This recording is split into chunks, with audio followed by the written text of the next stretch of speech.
ప్రపంచ చరిత్రలో భారతదేశ స్వాతంత్ర పోరాటం చిరస్మరణీయం. బ్రిటిషర్ల అరాచక పాలనపై పోరాటంలో భారతదేశం చూపించిన ఐకమత్యం ఎంతో ప్రత్యేకం. ఫ్రీడమ్ ఫైట్లో భాగంగా కొందరు కత్తి పట్టుకుంటే ఇంకొందరు కలం పట్టుకున్నారు. కొందరు గళం విరిపిస్తే ఇంకొందరు ఆయుధాలు పట్టుకున్నారు. ఇంకొందరు మాత్రం స్పైస్గా మారి ఉద్యమకారులకు సాయం చేశారు. అలాంటి వారిలో ఒకరి కథ ఈరోజు నేను మీకు చెప్పబోతున్నాను. ఆమె ఇండియాస్ ఫస్ట్ ఫీమేల్ స్పైగా గుర్తింపు తెచ్చుకున్న సరస్వతి రాజమణి. ఆమె ధైర్య సాహసాల గురించి తెలిసి నేతాజీ సుభాష్ చంద్రబోస్ సెల్యూట్ చేశారని మీకు తెలుసా? నేతాజీ సుభాష్ చంద్రబోస్ సృష్టించిన INAలో 16 ఏళ్లకే చేరి ఒక స్పైగా విధులు నిర్వహించిన రాజమణికి తగిన గుర్తింపు రాకపోవడం బాధాకరం. బహుశా చాలా మంది ఆమె పేరును కూడా ఇప్పటి వరకు వినుండరు. ఇలాంటి వారి కథలు మనందరికీ తెలియాలన్న సంకల్పంతో చేసిన ఈ వీడియో ద్వారా మీరు ఖచ్చితంగా గొప్ప విషయాలు తెలుసుకుంటారు. సో వీడియోని మిస్ అవ్వకుండా చివరి వరకు చూడండి. ఈ కంటెంట్ మీకు నచ్చితే ఈ వీడియోని లైక్ చేసి షేర్ చేయండి. మన ఛానల్ని సబ్స్క్రైబ్ చేసుకోండి. మనలో చాలా మందికి సుభాష్ చంద్రబోస్ ఒక ఇన్స్పిరేషన్. ఆయన ధైర్య సాహసాలు, దేశ స్వాతంత్రం కోసం ఆయన చేసిన పోరాటానికి సంబంధించిన కథలు వింటూ మనం పెరిగాం. అయితే ఇప్పుడు నేను చెప్పబోయేది సుభాష్ చంద్రబోస్ కథ కాదు. ఇది స్వయంగా సుభాష్ చంద్రబోస్ సెల్యూట్ చేసిన ఒక యువతి కథ. ఇది సరస్వతి రాజమణి కథ. ఒకప్పుడు బర్మాగా పిలిచే నేటి మయన్మార్లోని రంగూన్లో ఒక ధనిక కుటుంబంలో జన్మించారు సరస్వతి రాజమణి. ఆమె తండ్రికి అక్కడ ఒక గోల్డ్ మైన్ ఉండేది. కానీ రాజమణి కుటుంబంలో అందరూ ఫ్రీడమ్ ఫైట్ కి మద్దతిచ్చిన వారే. భారత స్వాతంత్రం ఉద్యమానికి అనేక మార్లు ఆర్థిక సాయం కూడా చేశారు. అలా చిన్నప్పటి నుంచి బ్రిటిషర్ల అరాచక పాలన, స్వాతంత్ర కాంక్షకు సంబంధించిన కథలు వింటూ పెరిగారు రాజమణి. రాజమణి బాల్యం చుట్టూ చాలా కథలున్నాయి. ఓసారి రాజమణి కుటుంబం మహాత్మా గాంధీని కలిశారట. ఆ సమయంలో 10 ఏళ్ల రాజమణి మాత్రం హఠాత్తుగా అదృశ్యమైపోయారు. కంగారు పడి అందరూ వెతకడం మొదలుపెట్టారు. చివరికి బాలిక దొరికింది. కానీ ఆమె చేతుల్లో గన్ ఉండటాన్ని చూసి గాంధీ షాక్ అయ్యారట. నీకు గన్ ఎందుకని గాంధీ అడగ్గా, బ్రిటిషర్లను అంతం చేయడానికి అని రాజమణి జవాబిచ్చారు. ఇక్కడ హింస సమాధానం కాదు అని స్వాతంత్ర పోరాటానికి అహింసా మార్గాన్ని ఎంచుకున్న గాంధీ ఆమెకు చెప్పే ప్రయత్నం చేశారు. కానీ ఆమె వినలేదట. దోపిడీ చేసేవారిని కాల్చి చంపేస్తాం, బ్రిటిషర్లు దేశాన్ని దోచుకుంటున్నారు, అందుకే నేను వారిని కాల్చి చంపేస్తాను అని ఆమె గాంధీ ఎదురుగా ధైర్యంగా జవాబిచ్చారు. ఈ మాటలు విన్న వారందరూ 10 ఏళ్ల బాలిక ధైర్యాన్ని చూసి అవాక్కయ్యారు. కొన్నేళ్లకు ఈ బాలికే నేతాజీ సుభాష్ చంద్రబోస్ చేత శభాష్ అనిపించుకుంటుందని అక్కడున్న వారెవ్వరూ ఊహించుండరు. సరస్వతి రాజమణికి 16 ఏళ్ల వయస్సున్నప్పుడు ఆమె తొలిసారి సుభాష్ చంద్రబోస్ ని చూశారు.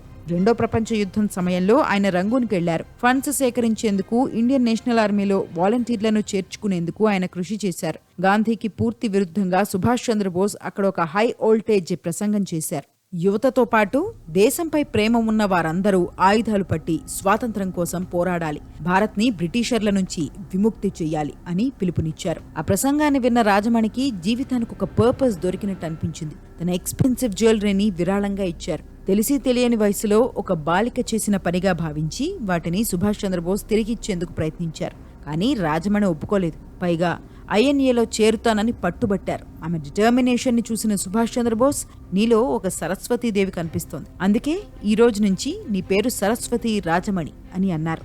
అప్పట్నుంచి ఆమె పేరు సరస్వతి రాజమణిగా మారింది. ఇక 1942లో INAలోని రాణి ఆఫ్ ఝాన్సీ రెజిమెంట్లో చేరారు సరస్వతి. అక్కడ మిలిటరీ ఇంటెలిజెన్స్ వింగ్ లో పనిచేశారు. అలా భారతదేశ తొలి మహిళా స్పైగా ఆమె చరిత్రలో నిలిచిపోయారు. రెండో ప్రపంచ యుద్ధంలో కోల్కతా మిలిటరీ బేస్ దగ్గరికి స్పైగా రాజమణిని పంపారు. అక్కడ సీక్రెట్స్ తెలుసుకుని INAకి చేరవేయడం ఆమె మిషన్. ఇచ్చిన పనిని ఆమె సక్సెస్ఫుల్ గా ఫినిష్ చేశారు. అంతేకాదు, ఆమె సేకరించిన సమాచారం ద్వారా ఒక షాకింగ్ విషయం కూడా బయటపడింది. 1943లో నేతాజీ ఇండియన్ సరిహద్దుల్లో పర్యటించాల్సి ఉంది. ఆ రోజు ఆయన్ని అసాసిన్ చేసేందుకు వేసిన ప్లాన్స్ కి సంబంధించిన కీలక ఇన్ఫర్మేషన్ రాజమణికి దొరికింది. నేతాజీ భద్రతకు ఇది చాలా యూజ్ అయింది. దాదాపు 2 ఏళ్ల పాటు రాజమణి స్పైగా కొనసాగారు. ఎన్నోసార్లు మారువేషాల్లో తిరుగుతూ కీలక ఇన్ఫర్మేషన్ సేకరించేవారు. ఇంకా చెప్పాలంటే తన జుట్టు కత్తిరించుకుని ఒక అబ్బాయిగా మారిపోయారు. బ్రిటిషర్లకు షూ పాలిష్ చేస్తూ వారి మాటలను రహస్యంగా వినేవారు. ఒకసారి రాజమణి కొలీగ్స్ లో ఒకరు బ్రిటిషర్లకు దొరికిపోయారు. ఆమెను రక్షించేందుకు రాజమణి పెద్ద సాహసమే చేశారు. బ్రిటిష్ క్యాంప్లోకి ఒక డాన్సర్ గా వెళ్లారు. బ్రిటిష్ అధికారుల ఆహారంలో మత్తు కలిపి తన కొలీగ్ ని కాపాడారు. కానీ ఆ సమయంలో కొందరు వారిపై కాల్పులు జరిపారు. ఈ ఘటనలో ఆమె కుడి కాలిలోకి బుల్లెట్ చొచ్చుకెళ్లింది. కానీ రక్తం కారుతున్నా ఆమె ఆగలేదు, బెదర్లేదు. అక్కడి నుంచి సమర్థవంతంగా తప్పించుకున్నారు. ఈ విషయం సుభాష్ చంద్రబోస్ కి తెలిసింది. సరస్వతి రాజమణి ధైర్య సాహసాలకు నిలువెత్తు నిదర్శనమని ఆయన కితాబిచ్చి ఆమెకు సెల్యూట్ చేశారు. ఆమె చూపించిన బ్రేవరీకి గాను రాజమణి రాణి ఆఫ్ ఝాన్సీ రెజిమెంట్లో లెఫ్టినెంట్ ర్యాంక్కి ప్రమోట్ అయ్యారు. మెడల్ కూడా దక్కించుకున్నారు. అలా ఐఎన్ఏ ఉన్నంత వరకు సరస్వతి రాజమణి ఎంతో సేవ చేశారు. ఇక రెండో ప్రపంచ యుద్ధం ముగిసిన తర్వాత ఐఎన్ఏని నేతాజీ రద్దు చేశారు. అలా ఒక స్పైగా రాజమణి కెరీర్ ముగిసింది. ఆ తర్వాత రాజమణి తన ఆస్తి మొత్తాన్ని విరాళంగా ఇచ్చేశారు. ఇండియాకి వచ్చి స్థిరపడ్డారు. అయితే దేశం కోసం ఇంత చేసిన సరస్వతి రాజమణి స్వాతంత్ర్యం తర్వాత చాలా కష్టాలు పడ్డారు. చెన్నైలోని ఒక చిన్న గదిలో తన జీవితాన్ని గడిపారు. ఆర్థికంగా చాలా ఇబ్బందులు ఎదుర్కొన్నారు. ఆమెకు సాయం చేసేందుకు ఎవ్వరూ ముందుకు రాలేదు. కానీ గదిలో సుభాష్ చంద్రబోస్ ఫోటోలు అతికించుకుని తాను చేసిన సాహసోపేతమైన పనులు గుర్తు తెచ్చుకుంటూ గర్వంగా రోజులను వెళ్లదీసేవారు సరస్వతి రాజమణి. వృద్ధాప్యంలోనూ ఆమె తన మానవత్వాన్ని చాటుకునేవారు. సాయం చేయాలంటే డబ్బులు కాదు, మంచి మనసుండాలని నిరూపించారు. చుట్టుపక్కల టైలర్ షాప్స్ కి వెళ్లి మిగిలిపోయిన బట్టలు తీసుకుని వాటిని రోజులు తరబడి కుట్టి ఆర్ఫనేజెస్ కి, ఓల్డేజ్ హోమ్స్ కి ఉచితంగా డొనేట్ చేసేవారు. ఇక 2006 సునామీ తర్వాత ఫ్రీడమ్ ఫైటర్ జాబితాలో తనకొస్తున్న చాలని పెన్షన్ ని కూడా విరాళంగా ఇచ్చేశారు. అయితే సరస్వతి రాజమణి గురించి తెలుసుకున్న అప్పటి తమిళనాడు సీఎం దివంగత జయలలిత ఆమెకు సాయం చేశారు. సరస్వతికి ఒక ఇల్లు కేటాయించారు. 2018 జనవరి 13 భారతదేశ తొలి మహిళా spy freedom fighter Saraswati Rajamani గుండెపోటు కారణంగా కన్నుమూశారు. సరస్వతి రాజమణి భౌతికంగా మన మధ్యలో లేకపోవచ్చు, కానీ ఆమె కథ చరిత్రలో నిలిచిపోతుంది. ఇప్పటికీ ఎప్పటికీ ఆమె కథ అన్ని తరాల వారికి స్ఫూర్తిదాయకంగా నిలుస్తుంది. వీడియోలోకి వెళ్లే ముందు చిన్న విషయం. ఇప్పటి వరకు మీరు చూసిన కంటెంట్ మీకు నచ్చితే ఈ వీడియోని వెంటనే లైక్ చేయండి. మన ఛానల్ని సబ్స్క్రైబ్ చేసుకోండి. ఈ కంటెంట్ ఎలా ఉందో కామెంట్ చేయండి. ఇలాంటి ఎన్నో స్పై స్టోరీస్ మన ఛానల్లో ఉన్నాయి. రా ఫౌండర్ ఆర్ఎన్ క్యావో నుంచి అజిత్ దోవల్ వరకు ఎందరో ఏజెంట్స్ నిజ జీవిత కథలు మనమందరం ఖచ్చితంగా తెలుసుకోవాలి. ఆ లింక్స్ కింద డిస్క్రిప్షన్లో ఇస్తాను. ఈ వీడియో చూసిన తర్వాత వాటిని కూడా చూసేయండి. Back to topic. Saraswati Rajamani కథ విన్నారు కదా. ఇది చెబుతున్నప్పుడు మరో ధీర వనిత స్టోరీ నాకు గుర్తొచ్చింది. ఆమె కథ గురించి కూడా నేను మీకు చెబుతాను. దేశ స్వాతంత్ర పోరాటంలో ఒక్కొక్కరు ఒక్కో విధంగా కృషి చేశారు. వారిలో ఉషా మెహతా కథ ఎంతో ప్రత్యేకం. సరస్వతి రాజమణి ఆయుధాలు పట్టుకుంటే ఉషా మెహతా రేడియో మైక్ పట్టుకున్నారు. కాంగ్రెస్ రేడియో ద్వారా ఒక సైలెంట్ ఉద్యమాన్ని చేపట్టి బ్రిటిషర్లను ముప్పతిప్పలు పెట్టించారు. ఇది 1942లో క్విట్ ఇండియా ఉద్యమం నాటి కథ. 1920 మార్చ్ 25న జన్మించిన ఉషా మెహతా వయస్సు అప్పటికి కేవలం 22 ఏళ్లు. కానీ దేశ స్వాతంత్ర్యం కోసం ఏదో ఒకటి చేయాలన్న సంకల్పం ఆమెలో చిన్నప్పటి నుంచి ఉంది. 8 ఏళ్ల వయసులో సైమన్ కమిషన్ కి వ్యతిరేకంగా జరిగిన నిరసనల్లో ఆమె పాల్గొన్నారు.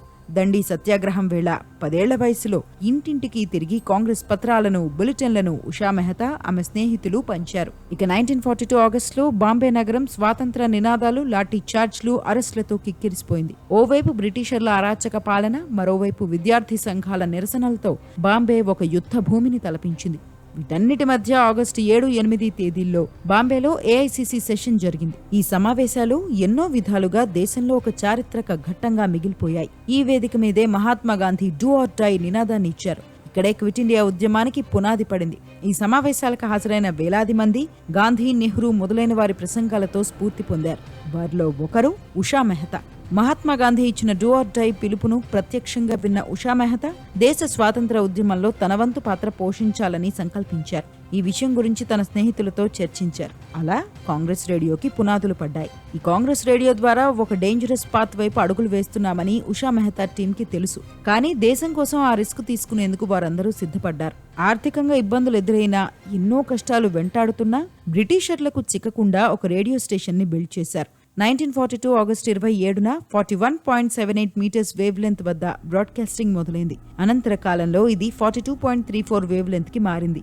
This is the Congress radio calling from 42.34 metres from somewhere in India అని అండర్ గ్రౌండ్ కాంగ్రెస్ రేడియోతో భారతీయులకు ఉషా మెహతా చేరువయ్యారు. బ్రిటిషర్లు అణచివేయాలని ప్రయత్నిస్తున్న క్విట్ ఇండియా ఉద్యమం సమాచారాన్ని దేశ నలుమూలలకు చేరవేయడం ఈ కాంగ్రెస్ రేడియో లక్ష్యం. ఉషా మెహతా టీం చేపట్టిన కాంగ్రెస్ రేడియో ఉద్యమంలో Indian independence movement activist Ram Manohar Lohia అడుగుపెట్టారు. ఆ తర్వాత కాంగ్రెస్ రేడియోకి మరింత బలం చేకూరింది. కానీ కాంగ్రెస్ రేడియోను బ్రిటిషర్లు ట్రాక్ చేయగలిగారు. దాదాపు 2.5 నెలల తర్వాత Usha Mehta team running race కు నవంబర్ 12తో ముగింపు పడింది. బ్రిటిష్ పాలనకు వ్యతిరేకంగా కార్యకలాపాలు సాగిస్తున్నందుకు ఉషా మెహతా టీం ని పోలీసులు అరెస్ట్ చేశారు. కాంగ్రెస్ రేడియో వల్ల ఆమెకు 4 ఏళ్ల జైలు శిక్ష పడింది. పుణేలోని ఎరవాడ జైల్లో ఆమె 4 ఏళ్లు గడిపారు. కానీ కానీ జైలు జీవితంలో ఉషా మెహతా ఆరోగ్యం క్షీణించింది. మాటిమాటికి ఆసుపత్రికి వెళ్ళొస్తూ ఉండేవారు. 1946 మార్చిలో ఆమె జైలు నుంచి విడుదలయ్యారు. ఆ తర్వాత కూడా ఆమెను ఆరోగ్య సమస్యలు వెంటాడాయి. చివరికి 80 ఏళ్ల వయసులో అనారోగ్య సమస్యలతో ఉషా మెహతా కన్నుమూశారు. ఉషా మెహతా ధైర్య సాహసాల గురించి, కాంగ్రెస్ రేడియో కార్యకలాపాల గురించి ఇప్పటికీ ఒక ఫుల్ వీడియో చేశాను. లింక్ డిస్క్రిప్షన్ లో ఇస్తాను. ఖచ్చితంగా ఆ వీడియో చూడండి. దేశ స్వాతంత్ర్యం కోసం ఓ మహిళ చేసిన పోరాటం మిమ్మల్ని కదిలిస్తుంది. సో ఇదే ఫ్రెండ్స్ ఇవాల్టి వీడియో. సరస్వతి రాజమణి, ఉషా మెహతాల జీవితం ఆధారంగా చేసిన ఈ కంటెంట్ మీకు నచ్చితే ఈ వీడియోని లైక్ చేయండి, మన ఛానల్ని సబ్స్క్రైబ్ చేసుకోండి. ఈ వీడియో ఎలా ఉందో కామెంట్ చేయండి. More exciting videos coming up. Stay tuned.